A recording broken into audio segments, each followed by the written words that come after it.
Cleanup continues for a family in Orinoco. Fire crews are still on the scene of a house fire. Around 3 this morning, the home on Lake Zumbro caught fire. Crews in Wisconsin are cleaning up after severe storms barreled through Dane County yesterday. Madison is the county seat of Dane County. The storms ripped roofs off of buildings and knocked down massive trees. The top story today, in just a matter of hours, classes will be in session at the University of South Carolina. This as concerns grow over clusters of COVID-19 outbreaks on college campuses from coast to coast. This morning, our Emily Scarlett joins us live near campus with more on what measures are in place to keep students and staff safe. Emily, good morning.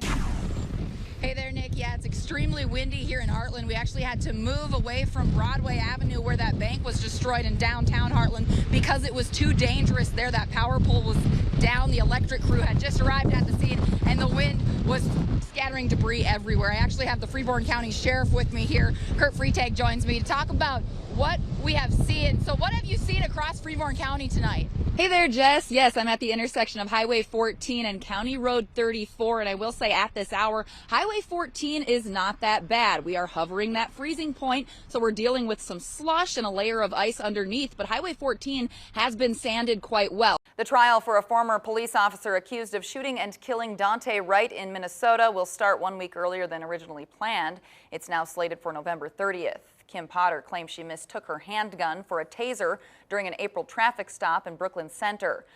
Good evening. Thanks for joining us. I'm Kamie Roesler. Former police officer Kim Potter made her first court appearance this afternoon for the traffic stop shooting death of Daunte Wright.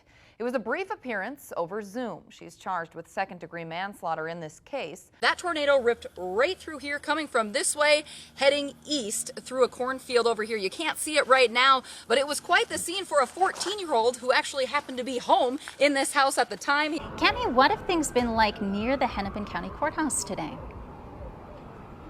Well, Jess, it was actually pretty quiet all morning, but just moments ago, a group of demonstrators here have taken over 3rd Avenue just outside the Hennepin County Courthouse. Some folks were even laying in the street demanding justice for George. A lot of people have been asking cars to honk as they drive by, and it's causing some congestion here because the light rail actually goes right through here, so some cars have been stopped on the tracks. Speculation about Sioux Falls Mayor Mike Huether's future ramped up this week with the announcement that he's changing his party affiliation from Democrat to Independent. It's a move many assume that he'd make only if he's planning to continue his political career.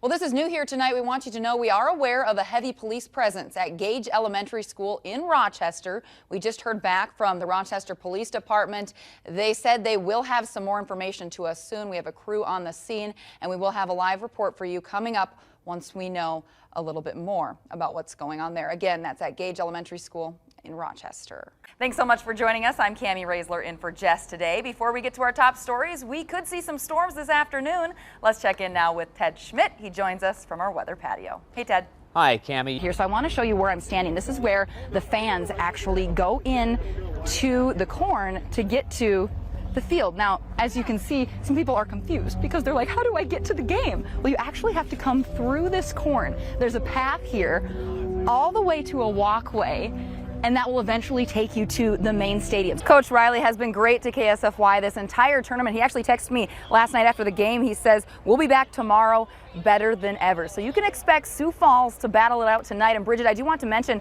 we're standing in front of Volunteer Stadium right now, and as you can see, it's pretty empty because we're in a weather delay. There's lightning in the distance. So stick with KSFY on Twitter and Facebook, and we'll let you know if this weather affects the Sioux Falls game as well. Bridget? Incredible this year. The food is amazing. We had some cheese curds earlier. The thing I really love about the State Fair is that the midway is incredible. It's awesome. It's clean. The rides are new, and they've got a brand new ride. You gonna do it with me? I guess. I'm really thrilled. It's called the Too Extreme. Yes, and it is brand new this year. A lot of people are talking about it. Why don't you go get on? I'm gonna go saddle up. You visit with Candy. Riley is here. She is the assistant manager of the South Dakota State Fair. What is new this year? We have a lot of great new entertainment. We have a team penning, a trick exhibition, trick riding, and also this great new ride, the 2 Extreme. We're really happy to bring a new ride to the carnival this year. Have people been talking? I'm nervous. I'm very nervous. What is this thing like? People have been talking about it. It goes upside down and does a lot of crazy rotating, so it should be a lot of fun. Lovely, lovely. When can people come out to the fair? The gates are open from 7 a.m. to 8 p.m. After 8, they're free. Monday at 7 a.m. to 3 p.m., free after 3. And our buildings are open from 9 a.m. to 8 p.m. And of course, the carnival is open until midnight on the weekend and 8 p.m. on Monday. Thank you so much and wish me luck because I am very nervous about this. Go to ksfy.com. We have more details about the times and the prices. And Sean, are you ready? You sure you want to do this again? No, I'm not sure. Once again, I'm not sure, but here we It's a go good ride. anyway. Do you need me to hold the mic? I got it. Are you going to be okay? All right, guys, here we go. This is too the extreme. Too extreme. Too extreme for me.